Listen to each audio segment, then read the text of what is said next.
कौन सा बच्चा मेंढक बनेगा? आप बनेंगे?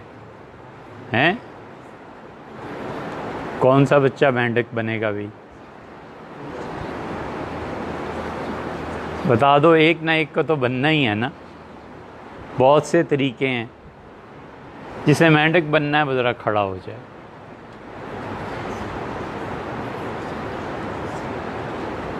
अच्छा, खड़े हो जाएं, हिम्मत करें।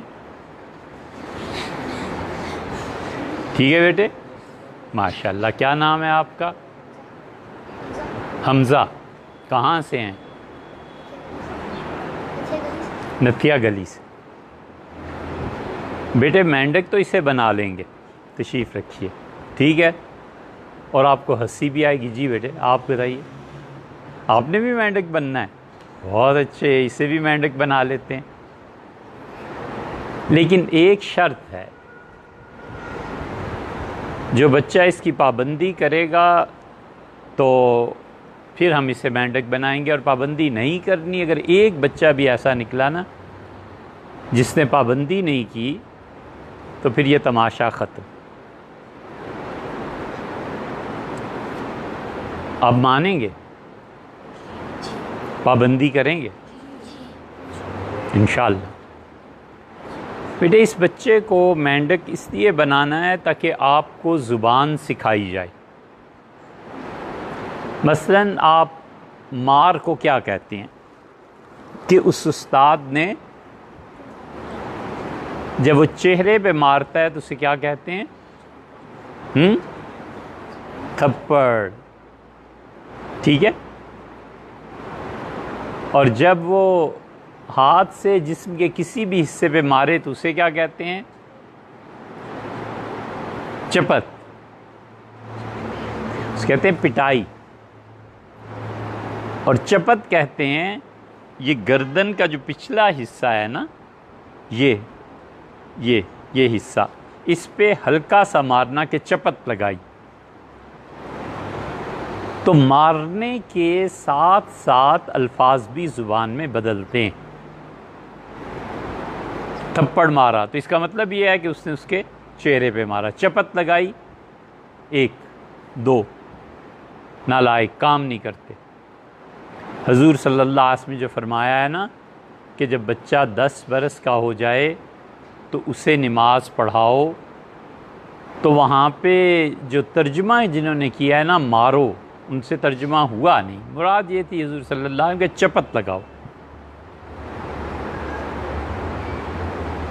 इसी तरह मुख्तलिफ मारों के साथ मुख्तलिफ अल्फाज भी होते हैं।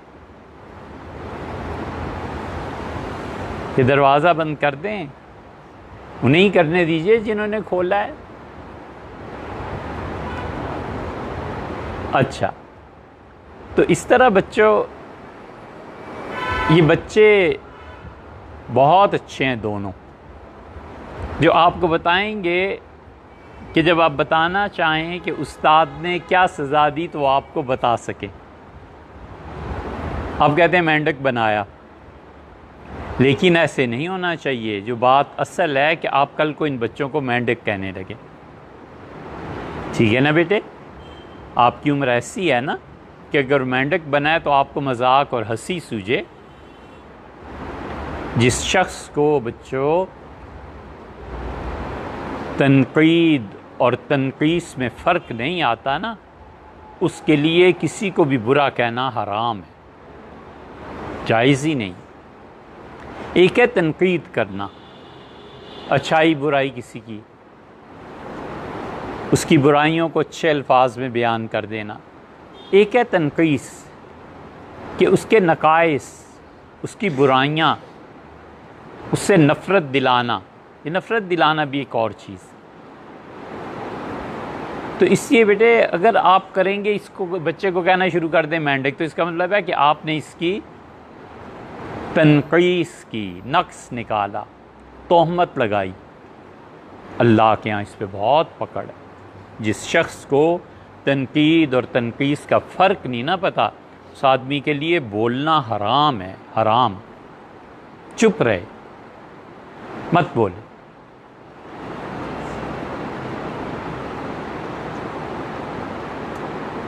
हमने आपका जहन बनाना है ना बेटे। अब यहाँ के और दुनिया के वो ममालिक जो तरक्की कर चुके हैं उनके तरीक़ा कार में फ़र्क देखेंगे बहुत चीज़ों में।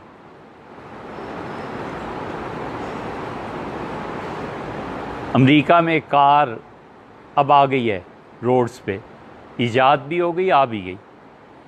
उसमें बैठ के ना आप ये कह दें कि मुझे मसलन इस्लामाबाद आपारा जाना है, बटन दबा दें, बस उसके बाद आप सो जाएं, कार खुद ही चलती रहेगी, खुद ही आपारा ढूंढ के आपको पहुंचा देगी। आप कार में बटन दबा दें कि मुझे लाहौर जाना है, गाड़ी खुद ही चलती रहेगी। जब पेट्रोल कम होगा तो उसमें सायरन बजने लगेगा, वो आपको बताएगी कि पेट्रोल और डलवाओ। सो जाएं आप, 4 घंटे आराम से सोएं, आप उठेंगे 5 घंटे 6 घंटे आप लाहौर पहुँचे हुए होंगे। अमेरिका ने अपने कानून के मुताबिक ये पाबंदी लगाई है कि ड्राइविंग सीट पे ड्राइवर होना चाहिए, लेकिन ड्राइविंग सीट पे कोई भी ना बैठे और गाड़ी को आप कह दें गाड़ी चलती रही। और शायद चंद बरसों में ये ड्राइवर की पाबंदी भी जब उठ गई तो गाड़ियाँ बदल जाएंगी। गाड़ियों में अब तो सीटें ऐसे होती हैं ना आगे सामने देखने के लिए, फिर ऐसे हुआ करेंगी, इधर और इधर दोनों तरफ लोग बैठ के बातें कर रहे हैं, गाड़ी खुद ही चल रही है, खुद ही रुक रही है, खुद ही वो सारी बातें कर रही है। बड़ा फ़र्क पड़ जाता है तालीम से और तरक्की से बेटे, बहुत फ़र्क पड़ जाता है। हमारे यहाँ जब तक वो आएगी हम लोग तो मिट्टी के नीचे चले जाएंगे। इसलिए वहाँ आप जाएं ना डॉक्टर के पास, ये बड़ा फ़र्क है। डॉक्टर आपको कहेगा कि आपके दांत में ये तकलीफ़ है, मुझे इजाज़त दे मैं इसका इलाज करूं। आपके दिल में ये चीज़ें हैं, इजाज़त दीजिए मैं इलाज करूं। यहाँ डॉक्टर कभी ऐसे नहीं बताता।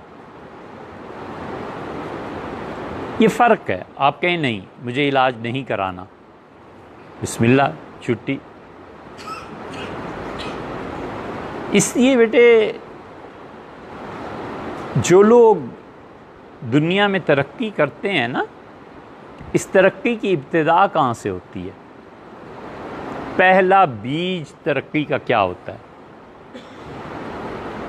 जहाँ से कौम, मुल्क, फ़र्द की तरक्की उठती है, पहला बीज क्या होता है?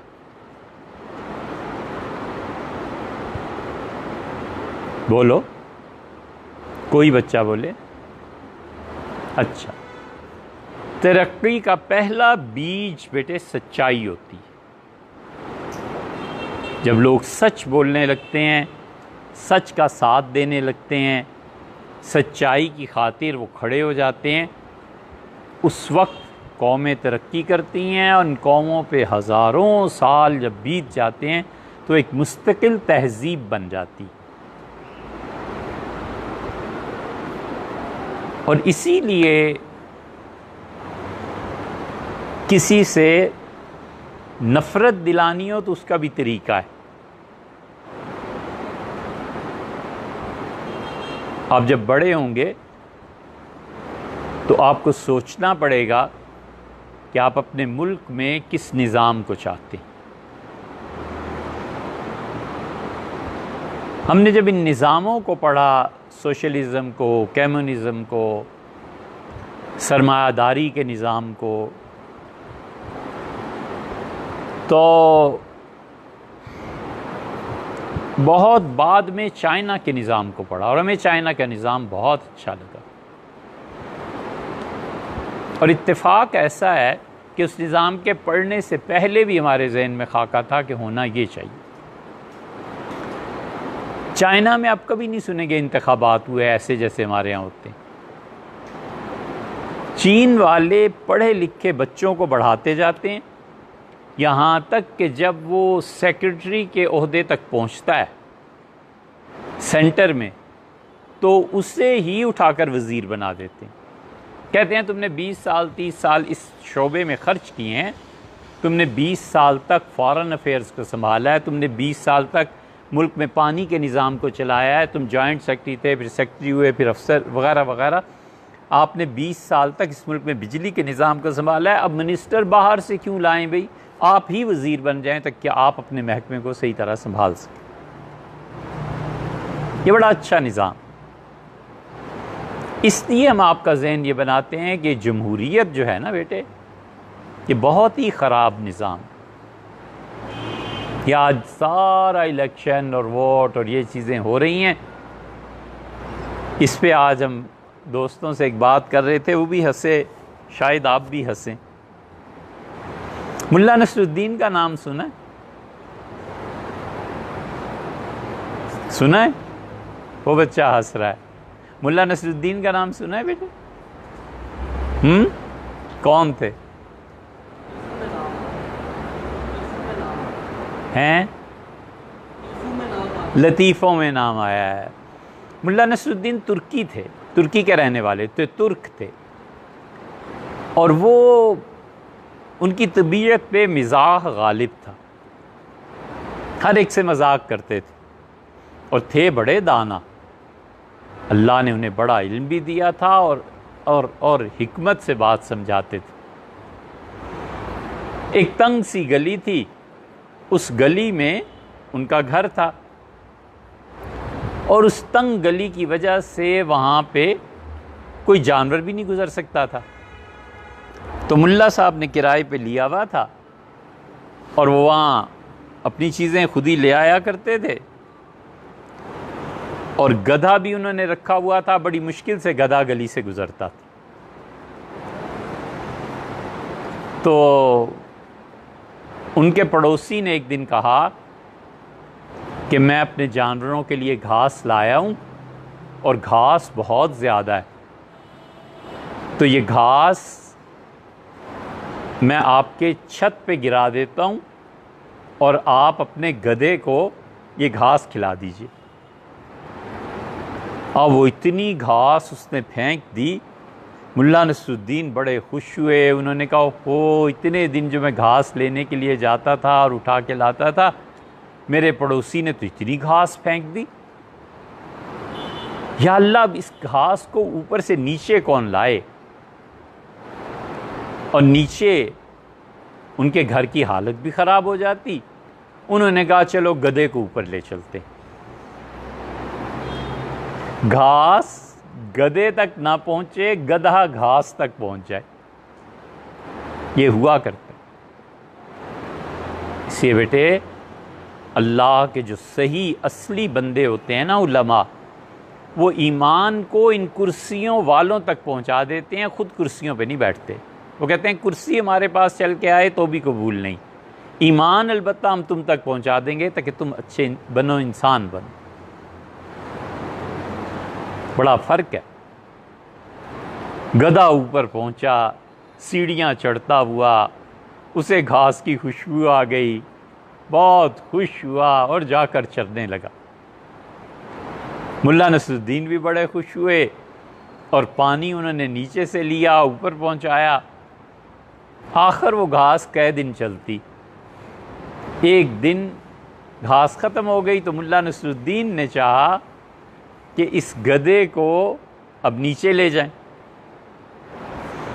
अब वो गधे को खींचें, गधा जाए नहीं। गधे के जहन में शायद ये आया हो, इसलिए कि हम तो नहीं कह सकते ना कि उसके जहन में क्या आया, क्योंकि उसकी सोचने के लिए फिर गधे की सतह पे अपना दिमाग लाना पड़ेगा। जो बच्चे हंस रहे हैं इसका मतलब समझ गए। अच्छा बच्चों, उन्होंने बड़ी कोशिश की, गधा नीचे आए, उसने कहा और घास आ जाएगी, यहीं रहूँगा। मुल्ला साहब ने छोड़ दिया, आके सो गए। उन्होंने कहा बस ठीक है, खुद ही आ जाएगा। अगले दिन जो गए तो गधा परेशान, और उसने दौलतियाँ झाड़नी शुरू कर दी। दौलतियाँ मारना और दौलतियाँ झाड़ना, ये दोनों मुहावरे। अब वो उछलना शुरू हो गया तो मुल्ला बड़े घबराए उन्होंने कहा ओफो, ये हमारा छत जो है ये तो लकड़ी के भाले डाले हुए हैं, मिट्टी डाली हुई है और इसमें घास डाली हुई है, अब ये मेरा घर गिर जाएगा।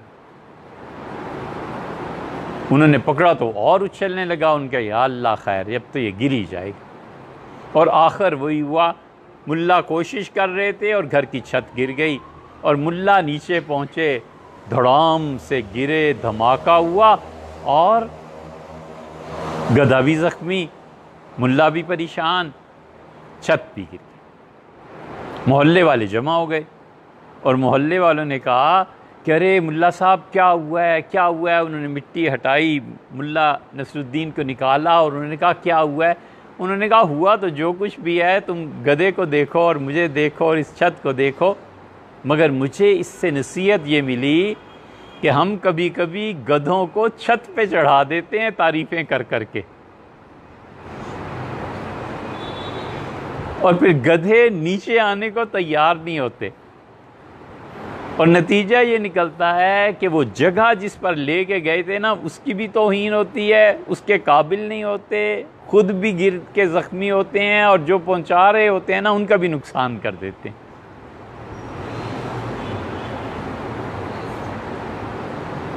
ये आज सारे जो वोट डाल रहे हैं ना,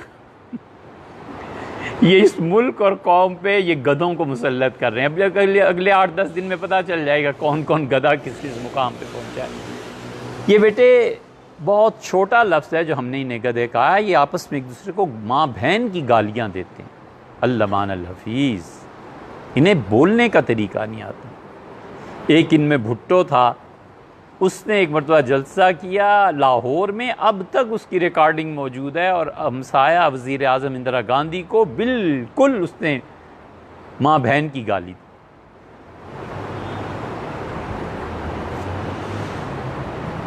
अब भी देख लो टीवी पे, ये उठाकर गिलास एक दूसरे को मारते हैं, थप्पड़ मारते हैं। तो हमने तो बहुत छोटा लफ्ज़ कहा है, ये खुद इन्होंने भी इस्तेमाल किया है। जो फलां जगह जाएगा एयरपोर्ट पे और उसका इस्तेमाल, वो गधे हैं। तो तुम सब खुद क्या हो?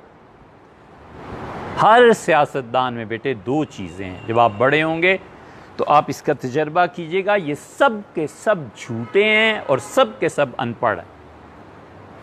सब अनपढ़ हैं, कोई नहीं पढ़ता, पढ़ता ही कोई नहीं, और सब झूठे हैं। तो बेटे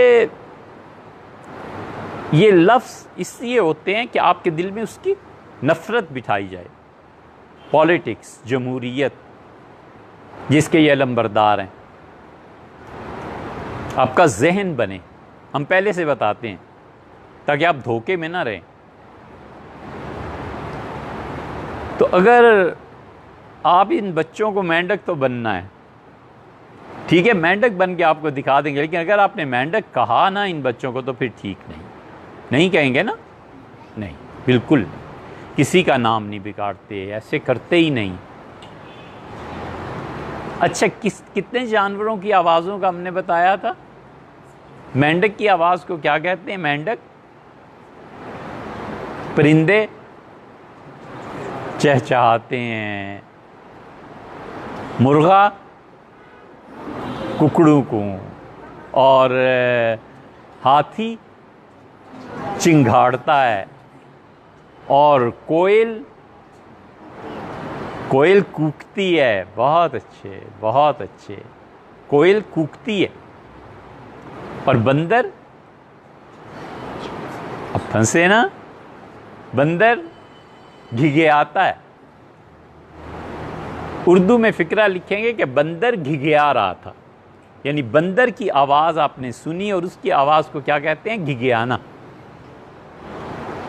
बंदर घिघिया रहा था। और उल्लू, उल्लू देखा है आपने कभी? हैं? कहाँ? आईने में तो नहीं देख लिया?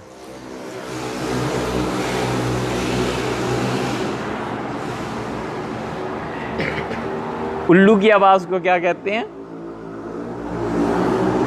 उल्लू हूकता है, उल्लू हूक रहा था। और सांप सांप फुंकारता है, सांप फुंकारता है। अच्छा, और कौन सा जानवर था? हैं? मोर, झींगर, और वो भी थी ना गुलहरी। गुलहरी क्या करती है? चटचटाती है। देखा कैसे अच्छे अच्छे अल्फाज हैं, आपको याद हैं। आप जब उर्दू लिखेंगे कभी भी तो आप लिखेंगे मसलन ये कि मैं बाग में गया, गुलहरियाँ चटचटा रही थीं। तो अगर आपको चटचटाने का मतलब ही नहीं पता तो फिर आप उठ के जाएंगे कि या अल्लाह ये क्या मुसीबत, ये मुश्किल उर्दू है। मुश्किल उर्दू नहीं है, ये कहिए कि बच्चा नालायक है जिसे जो इस तक नहीं पहुंच सके। ये नहीं हो सकता कि हम किसी भी चीज़ का मयार गिरा के आप तक पहुंचाएं। हम ये चाहते हैं बच्चों आप ऊपर उठें और उस मयार तक पहुंचें। ये गलत बात है, ये नहीं हो सकता। ये नहीं हो सकता कि आपका लहजा और तलफ़ुज़ दुरुस्त ना हो और कारी साहब ये कहें कि चलो यार चलने दो, ऐसे भी बच्चे चल। नहीं, जो लहजा और मयार उसातिज़ा ने मुकर्रर किया है आप उस तक पहुँचें। नहीं पहुँचते छुट्टी करो, घर जाओ, कहीं और चले जाओ। ठीक है ना बेटे? ये बात जो मयार है इसको कायम करना चाहिए। अमल हमेशा कम होता है और मयार ऊपर होता है, और मयार की जद्दोजहद में ही तरक्की है। हत्ता कि अंबिया अलैहिस्सलातु वस्सलाम का अमल भी कम होता है और मयार उनका ऊंचा होता है। बंदगी एक मयार है अल्लाह के सामने झुकने का। अंबिया अलैहिस्सलाम खुदा के सामने झुकते थे, इसके बावजूद ज़्यादा से ज़्यादा इबादत करते रहते थे कि किसी मयार तक पहुँचे। ये जो लोग मयार गिराते हैं ना, ये असल में जालिम होते हैं। कभी स्टैंडर्ड नहीं गिराना चाहिए, मयार सही होना चाहिए। अच्छा, हाथी चिंगाड़ता है, मेंढक टर्राता है। मेंढक की आवाज़ को टर्राना बोलते हैं। इन दिनों में मेंढक है ना, बरसात का मौसम है ना, रात को कभी आपकी आँख खुले तो उस वक्त मेंढक टर्राते हैं ना, बोल रहे होते हैं। मेंढक की आवाज़ को क्या कहते हैं? टर्राना। और कोई जानवर?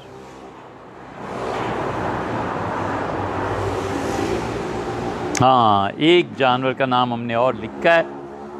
तोते की आवाज़ को क्या कहते हैं? बहुत मशहूर लफ्ज़ है, क्या हैं? कहिए जी, इतना तो बोलें कि हम सुन सकें।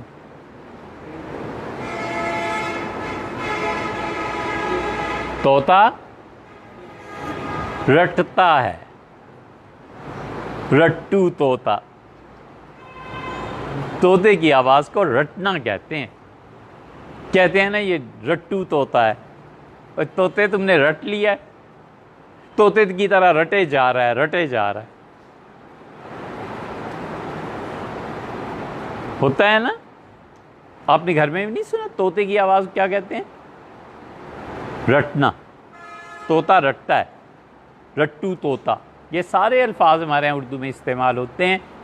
तो तोता जो रटता है ना, इसी तरह कुरान करीम बुनियादी तौर पे रटना पड़ता है। पहले तो बार बार उसी को पढ़ते रहना हत्ता कि वो दिमाग में जम जाए। और ऐसे बच्चे भी होते हैं जो नहीं हिफ्ज़ कर सकते। ये इसका मतलब ये नहीं है बेटे कि उनमें कोई कमी होती है। होता ये है कि बाज़ बच्चों में समझ के चीज़ को अख़ज़ करने की ताकत होती है। वो कहते हैं हम समझें, हमें समझा दो ये है क्या। अब उस बच्चे को कुरान कौन समझाए? इतना सा तो वो है ना? सो तो नहीं रहे। हमने क्या कहा है?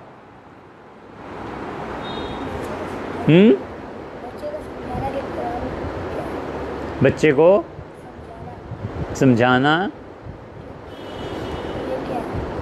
कि ये क्या है। वो बच्चा समझ नहीं पाएगा, उसकी तबीयत अल्लाह ने ऐसी बनाई है कि समझे बगैर आगे चलता नहीं। अब ये कुरान नहीं याद कर सकता। ये एक और चीज़ है, एक फूल है, आप किसी फूल का नाम लीजिए, गुलाब, एक और फूल का नाम लीजिए, चंबेली। अब कोई आदमी गुलाब सूंघना चाहता है और सूंघ रहा है चंबेली, तो चंबेली सूंघने से गुलाब की खुशबू तो नहीं आ सकती, क्या आ जाएगी? नहीं आती ना। और अगर वो गुलाब सूंघेगा तो चंबेली की खुशबू नहीं आएगी। हैं दोनों फूल हैं, दोनों बहुत अच्छे। कुछ बच्चों में अल्लाह ताला ने यह सलाहियत रखी होती है कि वो रट्टू तोते की तरह कुरान याद कर ले, बहुत अच्छी बात, क्या कहने। और कुछ बच्चे ऐसे होते हैं जो कहते हैं पहले समझाएं मुझे है क्या, उन्हें समझा दें तो फिर उन्हें याद रहता है, नहीं तो याद ही नहीं होता। ये बच्चे अगर गुलाब का फूल हैं तो वो पहले वाले चंबेलियाँ, और अगर वो गुलाब हैं तो ये चंबेलियाँ हैं। दोनों ही बहुत अच्छे, लेकिन दोनों रास्ते अलग अलग हैं। और मेंढक को क्या कहते हैं? मेंढक क्या करता है? टर्राता है। मेंढक की एक किस्म बच्चों पाई जाती है अफ्रीका में। आपने छिपकली पे कभी गौर किया? छिपकली के पाँव कैसे होते हैं? देखिए,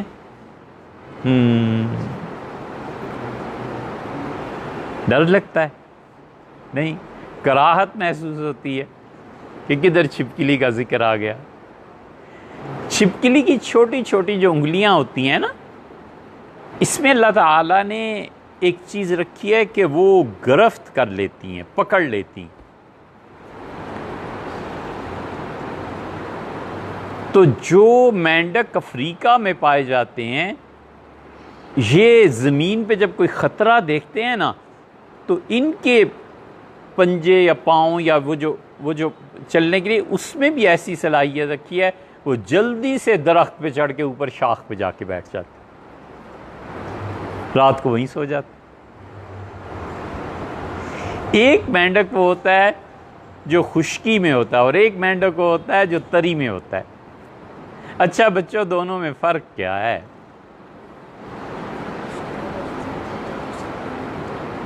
अच्छा तो बोलिए, मैं तो सुन, ऊंचा बोलिए आप, और हम एक दूसरे को समझ तो लेना, कहना क्या, ऊंचा बोलिए।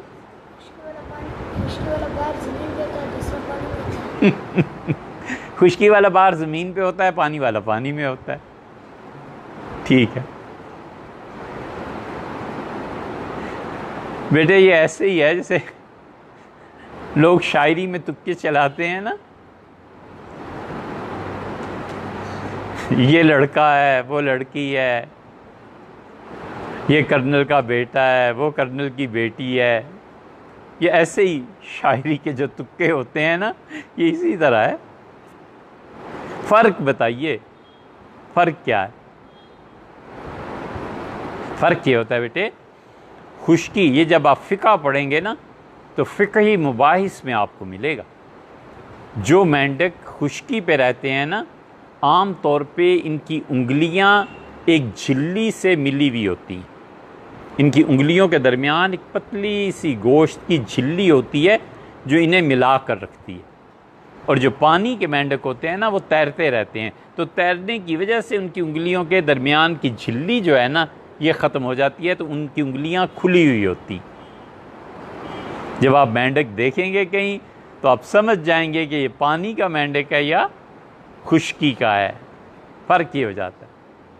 तो मेंढक शजरी मेंढक कहलाते हैं। शजरी मेंढक का मतलब ये कि जो शजर पे रहते हैं, दरख्त पे रहते हैं, तो उनके पाँव बाकी मेंढकों से मुख्तलिफ होते हैं। अच्छा, एक और चीज़ होती है मेंढक बनना। अब ये बच्चा देखो तुम्हारे लिए कैसी कुर्बानी दे रहा है, कैसे अच्छे बच्चे हैं ये दोनों। आ जाओ, दूसरा कहाँ है? आ जाओ आ जाओ, शाबाश शाबाश। अच्छा बेटे, आपको पता है मुर्गा कैसे बनते हैं? कैसे? ये इस पे खड़े होके बन सकते हैं आप, हैं? ऊपर चढ़ जाइए।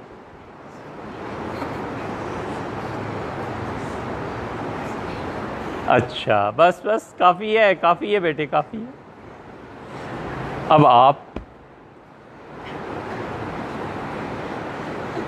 ये जो है ना, उस्ताद कभी सज़ा देते हैं, इसको कहते हैं मेंढक बनना।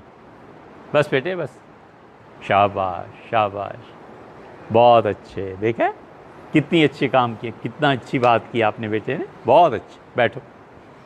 इसे मुर्गा बनना भी कहते हैं और इसे मेंढक बनना भी कहते हैं। लेकिन याद है ना, इन बच्चों को बिल्कुल बात नहीं करनी। हमने सुन लिया ना अगर, तो फिर कुछ भी हो सकता है। कुछ भी का मतलब तो आप जानते होंगे, ठीक है।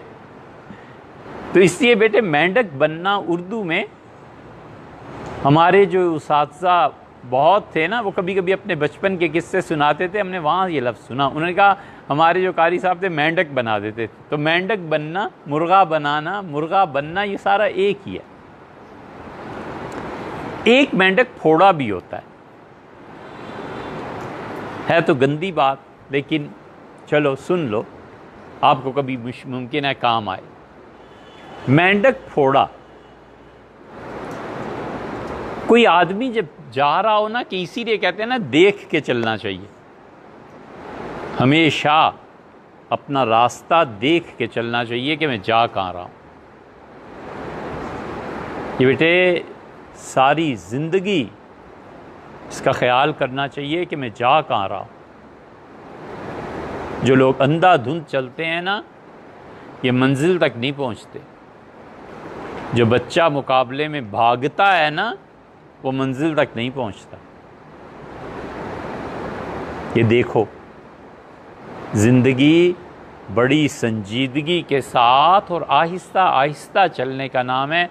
जो भागते हैं ना, वो थक जाते हैं, बैठ जाते हैं, गिर जाते हैं, चोट खा जाते हैं, मंजिल तक नहीं पहुंचते।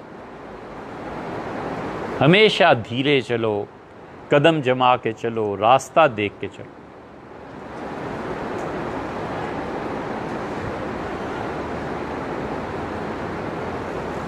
आप बच्चे हैं, आपसे क्या बात करें। लेकिन ज़िंदगी ऐसे नहीं गुजरती बेटे, बहुत सोच समझ के एक एक पाँव फूंक के रखना पड़ता है।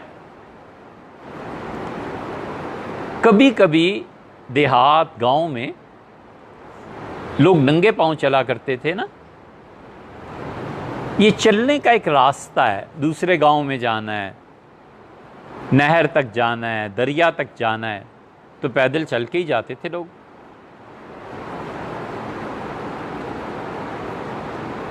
एक और रास्ता भी है,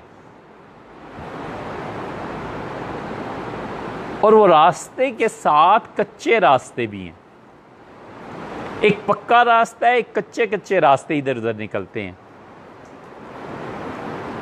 जब तारीकी छा जाती है और जब अंधेरा हो जाता है, तो गांव में रास्ता भूल जाता है ना।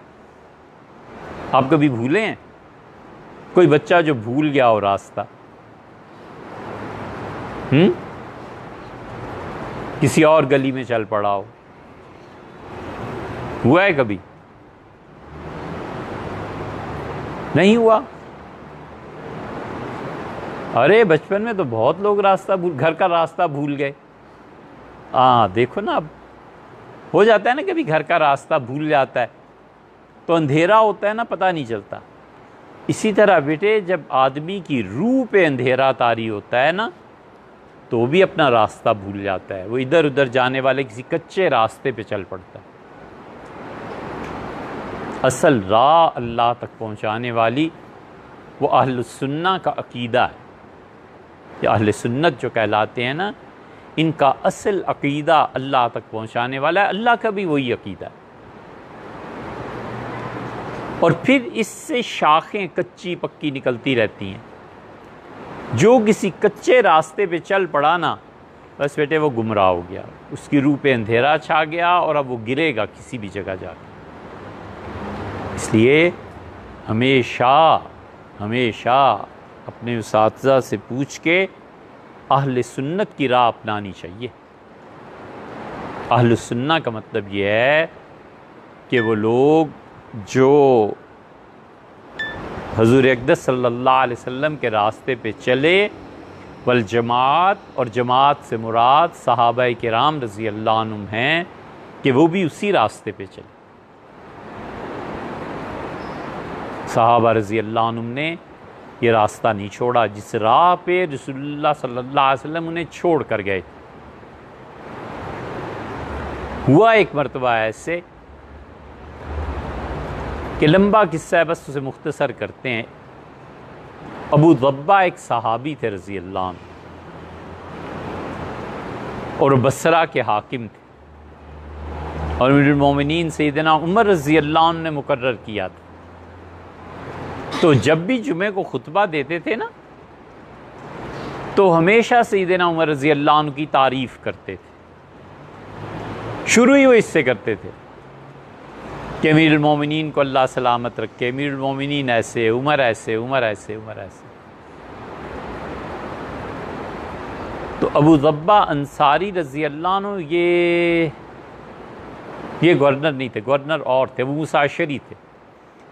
तो अबू मूसा अशरी रज़ी अल्लाह अन्हु जब लोगों को जुमे की नमाज में ऐसी तकरीर करते थे तो अबू ज़ब्बा खड़े हो जाते थे और बोलने लगते थे। तो हज़रत अबू मूसा रज़ी अल्लाह अन्हु ने ख़त लिखा मदीना मुनव्वरा के ये हज़रत अबू मूसा अशरी रज़ी अल्लाह अन्हु ने कि अबू ज़ब्बा जुम्मे को जब भी मैं खुतबा देता हूँ ये बोलना शुरू कर देता है, आप इसको बुलाएं और इसको सज़ा दें। हज़रत ने मदीना मुनव्वरा बुला लिया। तो उनसे जब मिले तो उमर रज़ी अल्लाह अन्हु का ला मरहबम बिक, तुम्हारा आना कोई मुबारक बात नहीं, मैं खुश नहीं हूँ तुम्हारे आने से। उससे कहा, उन्होंने फरमाया, अर्ज़ किया अमीरुल मोमिनीन अल्लाह राज़ी होना चाहिए, बाकी आप ना खुश हों मुझसे, कोई परवाह नहीं। इतनी बड़ी हस्ती को ये कहना, ये बहुत कुछ सोचना पड़ता होगा। सैयदना उमर रज़ी अल्लाह अन्हु, क्या मसला क्या है, जुमे की तकरीर में क्यों तुम दखल देते हो, जुमे के खुतबे में क्यों खड़े हो जाते हो? उनका हज़रत जुमे के खुतबे में अबू मूसा रज़ी अल्लाह अन्हु गवर्नर खड़ा होता है और सीधा सीधा आपकी तारीफ़ शुरू कर देता है, और मैं उन्हें कहता हूँ कि मत करो ऐसे। उमर से एक और अच्छा आदमी था अबू बकर, पहले उसका नाम लो फिर उमर का नाम लो, और अबू बकर के बात नहीं करता, इसलिए मैं बिल्कुल इस चीज़ को नहीं बर्दाश्त करूँगा कि अबू बकर रज़ी अल्लाह अन्हु को छोड़ दिया जाए, वो आपसे अच्छे थे। सैयदना उमर रज़ी अल्लाह अन्हु बेटे रो पड़े और उन्होंने कहा, अल्लाह की कसम, अबू बकर का एक दिन उमर की पूरी ज़िंदगी से अफसल, और अबू बकर की एक रात जो उन्होंने गारे सौर में गुजारी उमर की पूरी ज़िंदगी की रातों से अच्छी है। और उन्होंने कहा, तुम ठीक करते हो, मेरा नंबर उमर रज़ी अल्लाह का अबू बकर के बाद आता है। इसलिए बेटे हम अहले सुन्ना में हमारा ये अक़ीदा है कि हुज़ूर अक़दस सल्लल्लाहु अलैहि वसल्लम और खुदा के तमाम नबियों के बाद सबसे पहले नंबर पे अबू बकर है।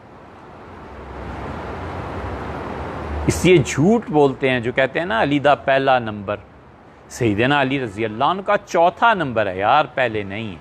इतनी सी बात, ये पक्का रास्ता है।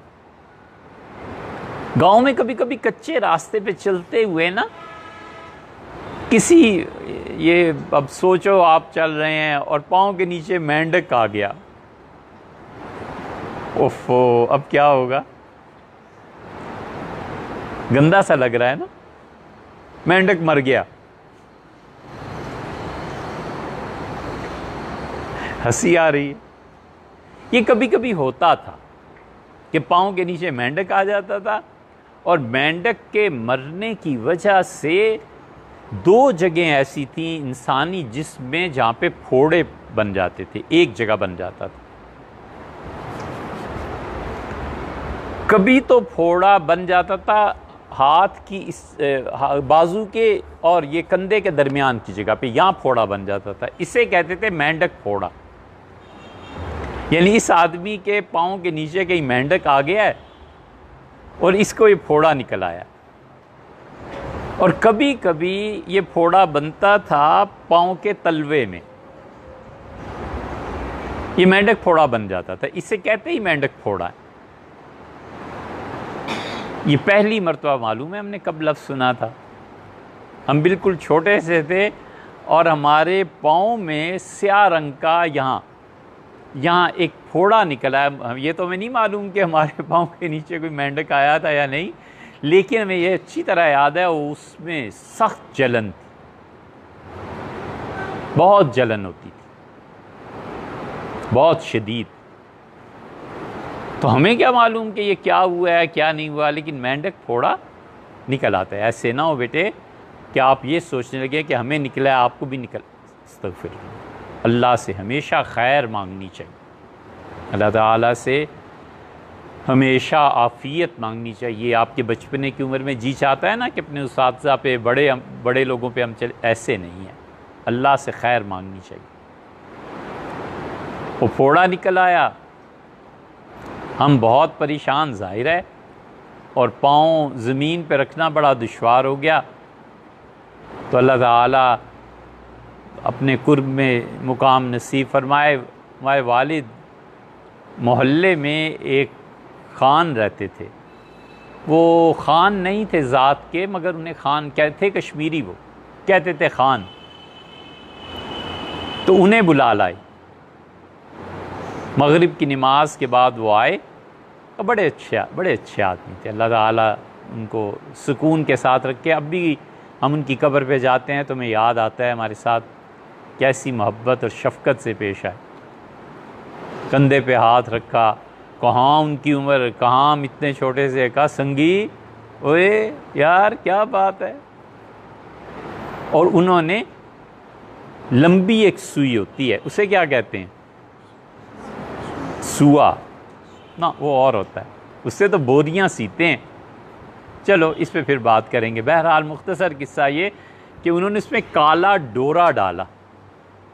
अब हम डरे कि इस काले डोरे को जो उस लंबी सुई में डाला है तो करेंगे अब क्या। तो उन्होंने बिठाया और आराम से, बड़े आराम से उसमें से गुजार के डोरे को बांध दिया, और उन्होंने कहा कि ये डोरा कम होता जाएगा और ये साथ ही इसके ये सूखता चला जाएगा। पता नहीं डोरा कम हुआ या नहीं, अब ये तो मैं याद नहीं, लेकिन हमने निजात पाई। तो उन्होंने जब देखा ना बेटे, तो उन्होंने देखते ही कहा कि अच्छा मेंढक फोड़ा है। हमने पहली मर्तबा उनसे लफ्ज़ सुना कि अच्छा ये मेंढक फोड़ा इसे कहते हैं। इससे हमेशा बात गौर से सुननी चाहिए, बोलना भी बहुत सोच समझ के चाहिए। तो मेंढक फोड़ा, आप में से किसी बच्चे के पाँव के तलवे में कभी फोड़ा निकला है? नहीं, कभी नहीं। अच्छा, बस हमारे साथ ये हुआ था, इसलिए हमने पहली मर्तबा ये लफ्ज़ वहाँ सुना था। तो मेंढक फोड़ा, ओहो नींद आ रही है, ख़त्म कर दी, किस्सा ख़त्म करें? नहीं। अच्छा, तो मेंढक फोड़ा भी होता है, ये एक बीमारी है। इसी तरह मेंढक मछली भी होती है। मेंढक मछली किसे कहते हैं? अब आप बताइए, मेंढक मछली क्या होती है बेटे?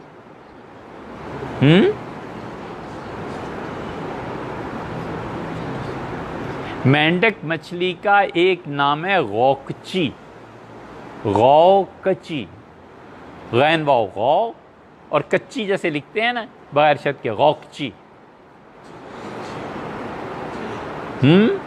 गौकची मेंढक मछली क्या होती है? मेंढक के जब अंडे फूटते हैं ना, तो उसमें से एक लंबी मछली की तरह धागा होता है और उसका सर होता है। ये होता मेंढक ही है, लेकिन आप इसे किसी जगह मेंढक पे जो फिल्में बनाई गई हैं उसमें देखेंगे तो वो बहुत तेज़ी से तैरता है, उसमें अभी कुछ नहीं होता, यानी उसके हाथ पांव नहीं बने होते। यही बड़ा होके हाथ पांव का फिर मेंढक बन जाता है। ये अपनी बिल्कुल इब्तदाई सूरत में ना, ये क्या कहलाता है? गौकची। मसलन आप देख रहे हैं, मेरे इरफान आपको दिखा रहे हैं कि मेंढक पे आप एक मूवी कभी कभी दिखाते हैं ना, वो कैसी लगती है? अच्छी लगती है। आप कुछ सीखते हैं उससे? हैं? सीखते हैं?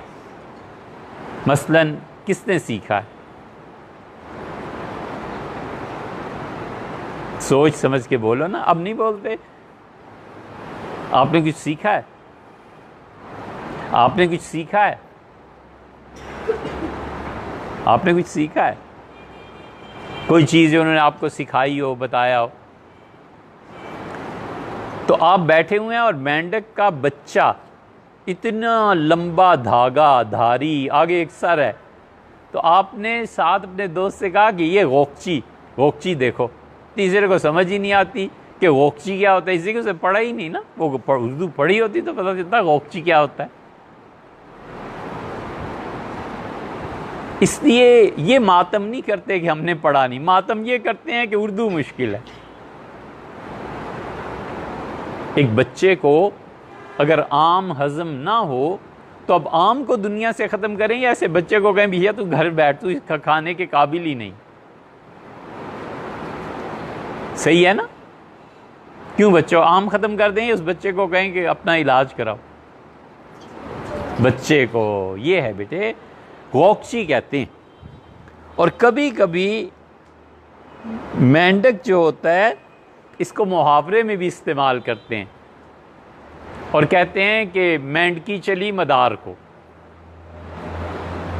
ये एक उर्दू में मुहावरा है, मेंढकी चली मदार को। मेंढकी चली मदार को क्या मतलब है? हिंदुस्तान में जितने सूफियों के सिलसिले फैले ना, आप किसी एक सिलसिले का नाम मुझे बताएं, कोई एक। कादरी और या आपसे बाला बातें हैं, चिश्ती, ये होते हैं ना, नक्शबंदी, सोहरवर्दी, ये सब सलासिल है सूफिया की। एक सिलसिला मदारिया था। सिलसिला मदारिया बहुत बड़े बड़े मशाइख थे, बहुत ज़बरदस्त सिलसिला। सुभान अल्लाह, उन मशाइख के क्या कहने। उनके मुआसिरीन कहते थे बेटे कि इनका जितना तरफ़्फ़ु हुआ है उतना तनज़्ज़ुल नहीं हुआ, इस वजह से इनकी करामतें बहुत ज़्यादा हैं। ये बातें आपकी समझ से ऊपर की। लेकिन मदारिया सिलसिले के मशाइख अपने करामात की वजह से हिंदुस्तान में सारे सिलसिलों पे फ़ौक़ियत ले गए। बहुत करामतें थी, इतनी करामतें सूफिया की किसी सिलसिले में ज़ाहिर नहीं हुई जितना सिलसिला मदारिया में। उस वजह से वो असल सूफ़ी तो मिट गए। अब जो भी तमाशा कोई करता है लोग कहते हैं मदारी है। मदारी को मदारी क्यों कहते हैं? ये उस सिलसिले की तरफ निस्बत है कि मदारी सिलसिले के शाह मदार रहमतुल्लाह अलैह के बानी थे। मदार रहमतुल्लाह अलैह के सिलसिले के जो बुज़ुर्ग करामतें दिखाते थे, ये मदारी है, यानी ऐसी करामतें भी दिखाता है। हालांकि अब मदारी जो है वो चालाक, धोखा देने वाले के माना में इस्तेमाल होने लगा।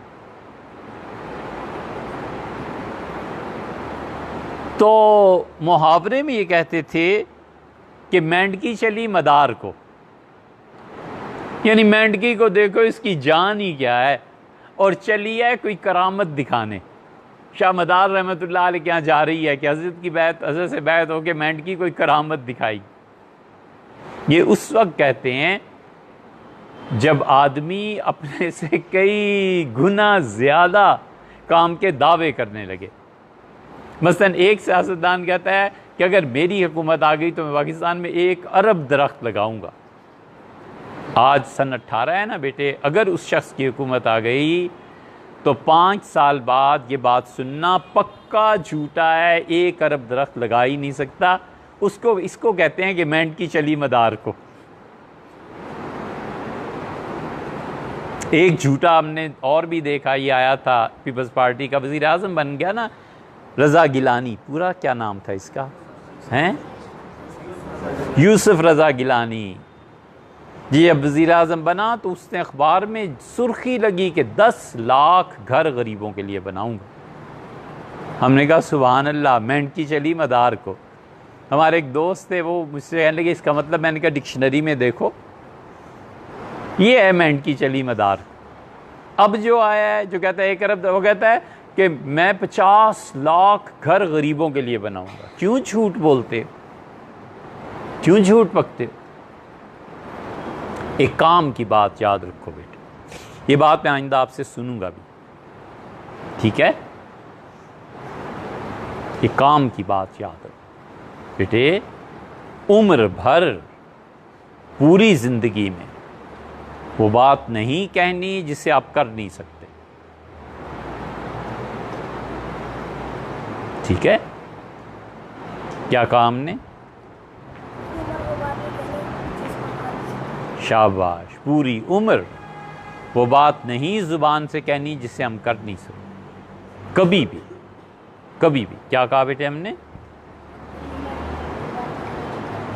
शाबाश। क्या कहा बेटे?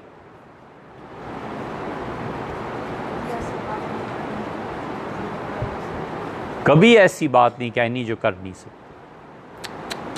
अल्लाह ने फरमाया कबुर मक्तन इंदल्लाह, अल्लाह को गुस्सा आता है इस बात पे कि अन्तकुलू मा ला तफ़ालून, तुम वो बात कहो जो तुम करते नहीं। अल्लाह का गुस्सा बड़ी शदीद चीज़ है। अल्लाह का गज़ब, अल्लाह की नाराज़गी बेटे, अल्लाह हज़ार बार अपनी पनाह में रखे। उसका गज़ब और उसका गुस्सा जिन पे नाजिल होता है ना, लानत पड़ जाती। खुदा का गुस्सा, खुदा बचाए बेटे, बड़ी ज़ात। अल्लाह के और हमारे दरमियान आखिरत है। कभी ज़िंदगी में ऐसी बात, आप कहते हैं मैं 10 पारे, मुझे पूरा कुरान याद हो जाए ना, तुम देखना मैं एक रकत में पढ़ लूँगा।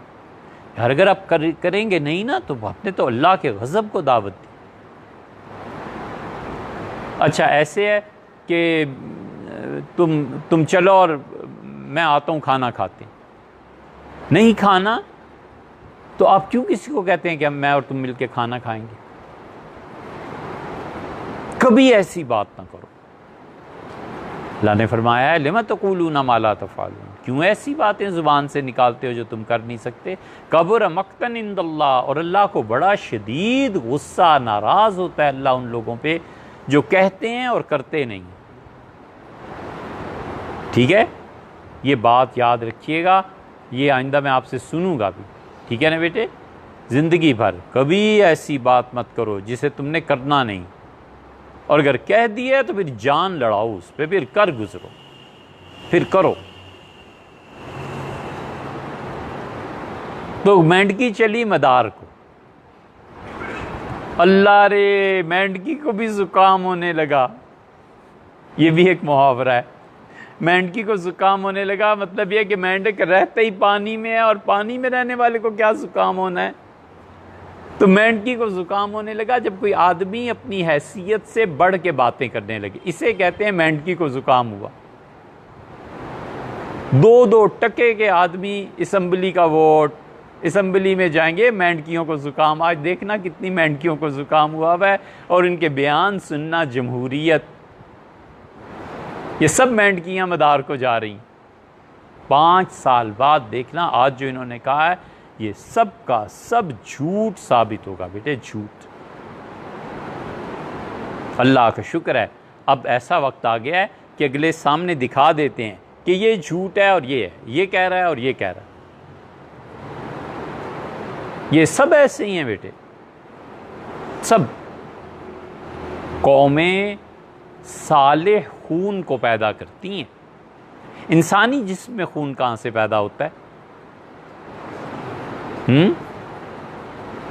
डॉक्टर्स जानते होंगे, लेकिन एक ये भी है कि वो कहते हैं हड्डियों के ये जो जॉइंट्स होते हैं ना, जोड़, हाँ, यहाँ से खून पैदा होता है। जिंदा कौमें हमेशा खून बनाती रहती हैं। आप एक जिंदा कौम है, हम आपको इसलिए कह रहे हैं बेटे कि कौम में खून आइंदा आपसे बनना है। कोई नहीं जानता अल्लाह किसको किस मुकाम तक पहुँचाए। कभी कौम से, मुल्क से, फ़र्द से, दोस्त से, माँ बाप, किसी से ऐसी बात ना करो जो तुम कर नहीं सकते। तो मेंढकी को ज़ुकाम भी होता है और मेंढकी चली मदार को ये उस वक्त कहते हैं जब कोई आदमी ये काम ना कर सके और ऐसे ही शेखी बिगाड़ता फिरे। और चलो 2 लफ्ज़ और पढ़ लेते हैं फिर चलते हैं। मेंढकी जब घोड़े पे कोई बैठता है ना, राइडिंग करते हैं जो बच्चे जो घोड़ा दौड़ाते हैं, अल्लाह ताला में एक मौका दे और हम आपके लिए ग्राउंड बनाएं बेटे, घोड़े दौड़ाओ। घोड़े की कमर पे ना एक जगह होती है जहां उसे दबाता है तो घोड़ा दौड़ना शुरू करता है, उस जगह को भी मेंढकी कहते हैं, जहां कमर होती है ना इसकी। ये टेक्निक उसातिज़ा को आती है, वो बताते हैं कि यहाँ से इसे दबाओ तो देखो इसकी रफ्तार में तेज़ी आना शुरू हो जाएगी, उसे भी मेंढकी कहते हैं। और एक होता है मेंढकी फुलाना, ये आप करें, या आप बच्चे करेंगे ना, करते होंगे। मेंढकी फुलाना क्या चीज़ होता है? आप गुब्बारा फुलाते हैं ना, तो गुब्बारा कैसे फुलाते हैं? कैसे? हवा उसमें भरते हैं, फूंक मारते हैं। फूंक मारना तो एक बार होता है, बस, इससे तो नहीं होता, उसमें हवा भरते हैं, ठीक है। गुब्बारा फुलाते हैं। मेंढकी फुलाना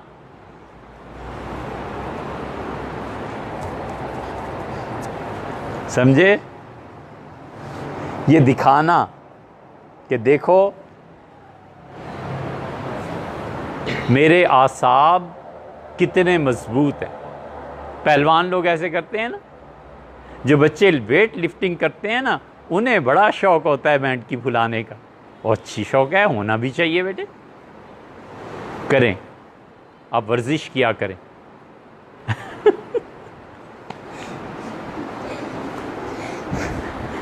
मेंढकी चली मदार को। आप खड़े हो बेटे, शाबाश शाबाश, इधर आइए, इधर आइए।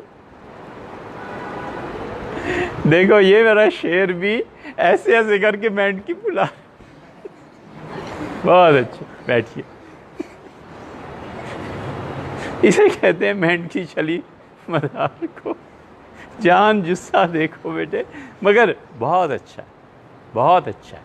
मेंढकी फुलाना, डंड बैठ के निकालने से ये आसाब जो बनते हैं ना, इनमें जो कुव्वत आती है, इसे खालिस उर्दू में कहते हैं कि पहलवान ने मेंढकी फुलाई, यानी उसने अपने जिस्म का जो तनाव था, जो आसाब थे, दिखाए कि देख लो मैं कितना ताकतवर। आपका क्या नाम है?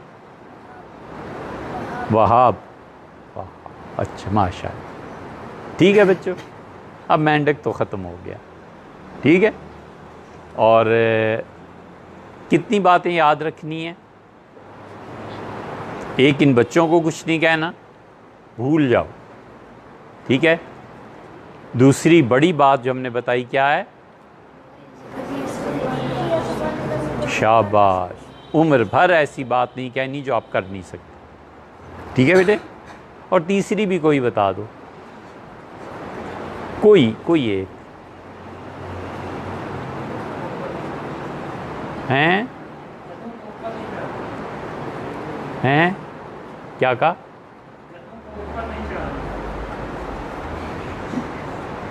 बहुत अच्छी बात है, गधों को ऊपर नहीं चढ़ाया करते, ठीक है, उन्हें नीचे उतारना मुश्किल हो जाता है। और नतीजा ये कि जब गिरते हैं तो खुद भी बर्बाद होते हैं, छत भी टूटती है, जो जगह है वो भी ख़राब होती है, जो मुकाम और जिन्होंने चढ़ाया होता है उन बेचारों का भी नुकसान करता है।